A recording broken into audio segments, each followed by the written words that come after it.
Teman-teman, Assalamualaikum warahmatullahi wabarakatuh, sahabat asam lambung, sahabat GERD, dan sahabat anxiety dimanapun teman-teman berada.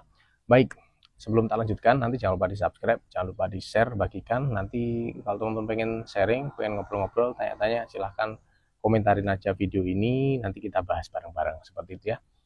Nah, sebelum tak lanjutkan ya video ini, nanti kita bahas tentang tahap ketiga pemulihan asam lambung, GERD, dan anxiety. Setelah sebelumnya saya upload 2 video, itu tahap 1 dan tahap 2, cara penyembuhan sakit asam lambung, GERD, dan anxiety. Jadi kalau teman-teman sudah masuk ke video yang ini dan belum lihat video yang sebelumnya, teman-teman lihat dulu. Jadi ada tahap 1, tahap 2, dan ini tahap 3-nya ya. Video ini tahap 3. Teman-teman lihat dulu di video 1 dan video 2-nya kayak gitu. Dan sebelum tak lanjutkan, nanti teman-teman biasanya akan sering tanya-tanya, Mas, obatnya apa atau herbalnya apa nih.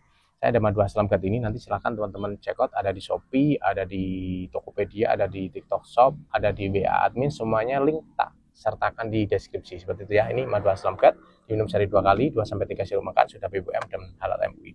Oke, kita lanjut di tahap 3. Di tahap 3 ini apa yang sering dirasakan penderita asam lambung, GERD, dan anxiety. Jadi yang sering dirasakan yang pertama, kecemasan sudah pasti ada di tahap ketiga ini. Ketika tahap 1 belum sembuh, tahap 2 belum sembuh, kita masuk di tahap 3. Ini biasanya kecemasan sudah pasti ada. Jadi kecemasannya di tahap 3 ini biasanya kita sakitnya udah di ya sekitar 2 bulan atau 3 bulanan lah. Di tahap 3 seperti itu. Jadi kecemasan sudah pasti ada, dan otomatis ketika kecemasan sudah ada, yang terjadi adalah kita jadi sulit tidur.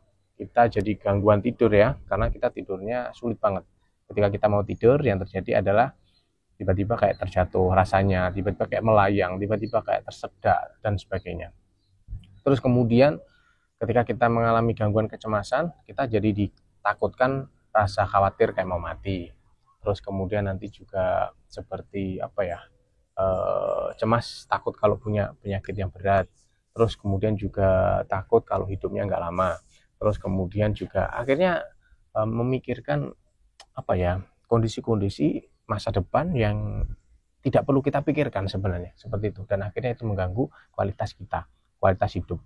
Yang tadinya kita itu suka bersosialisasi jadi jarang berbaur sama orang, kita lebih suka berdiam diri di rumah. Ya itu yang di tahap 3 ini nanti kita rasakan. Dan akhirnya dengan gangguan-gangguan kecemasan ini yang muncul justru adalah keluhan fisik kita semakin banyak. Contohnya, jantung kita semakin sering berdebar-debar, perut kita semakin sering keroncongan, tubuh kita semakin sering lemas. Setiap hari kita dihantui rasa ngantuk.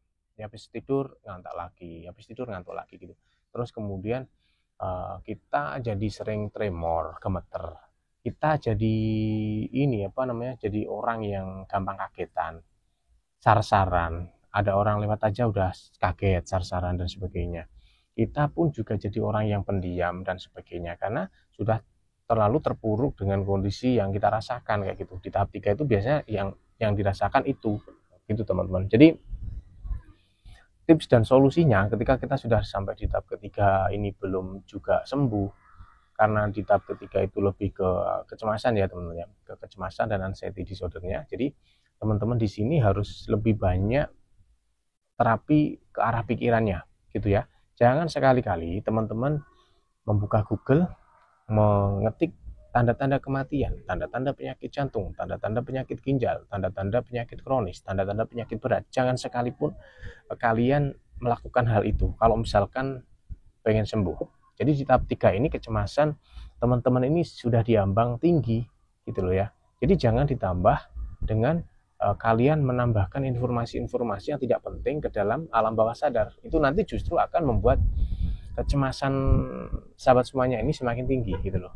Jadi stop mulai saat ini ya untuk melihat informasi-informasi yang jelek seperti yang tak sebutkan. Mending teman-teman yang muslim misalkan nih, ya lihat-lihat tausiah, lihat-lihat kajian Islam misalkan seperti itu.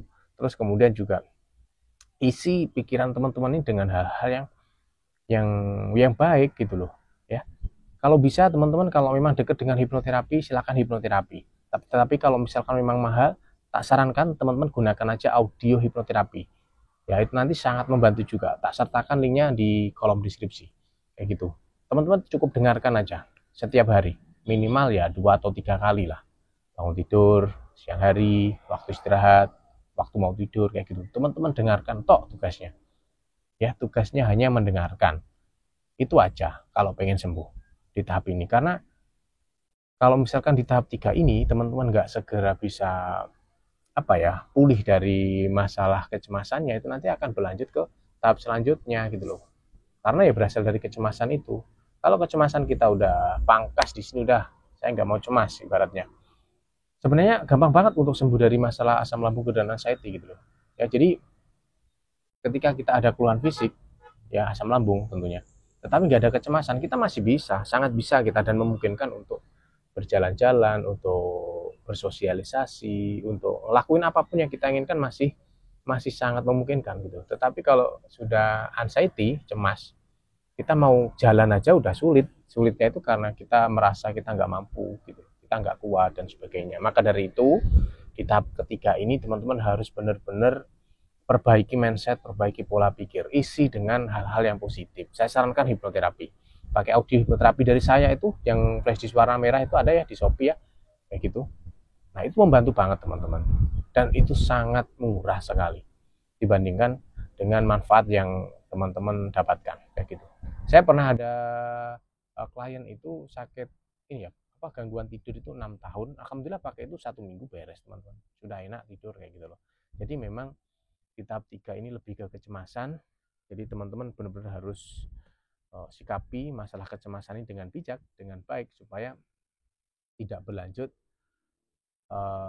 ke tahap yang ketiga, keempat, dan seterusnya gitu untuk sakitnya gitu. Jadi ini di tahap ketiga ini teman-teman harus pastikan tonton dulu tahap ke-1 dan tahap kedua pembahasan saya itu di video sebelum ini. Itu teman-teman tonton, baru nanti teman-teman tonton yang tahap ketiga ini. Jadi lebih lebih ke step by step gitu loh, supaya nanti terstruktur, tertata dengan baik proses penyembuhannya gitu. Karena sakit lambung ini penyembuhannya nggak kayak sakit biasa gitu loh teman-teman, minum obat terus menerus, tidak teman-teman ya. Kalian minum obat sebanyak apapun, kalau tidak dengan terapi pola pikir, sulit sembuh teman-teman, percayalah sulit sembuh ya. Saya sakit asam lambung itu lama dan parah 2018 itu. Nah dengan pengobatan terapi yang tak lakukan, alhamdulillah sekarang sembuh ya, seperti ini. Jadi ini metode yang tak terapkan ini bisa teman-teman lakukan ya. Insya Allah nanti ada tahap sampai 8 atau 7 lah, sekitar itulah nanti teman-teman ya, untuk bisa sembuh dari masalah asam lambung dan anxiety. Maka dari itu nanti kalau misalkan ada yang tanya, masih ada yang tanya, Mas bagaimana cara sembuh dari asam lambung, ya ketinggalan zaman teman-teman ya.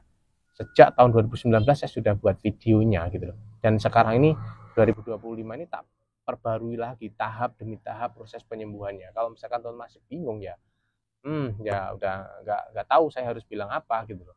Karena videonya udah banyak sekali, tinggal teman-teman ikutin aja seperti itu. Oke. Nanti jangan lupa diminum madu asam gas sehari 2 kali, bisa sebelum atau setelah makan. Nanti konsultasi bisa bareng saya dan gratis untuk konsultasinya. Seperti itu ya. Semoga bermanfaat untuk yang lain. Jangan lupa di-share. Kalau ada yang mau tanyakan, tanyakan di kolom komentar. Wabillahi taufiq wal hidayah. Wassalamualaikum warahmatullahi wabarakatuh.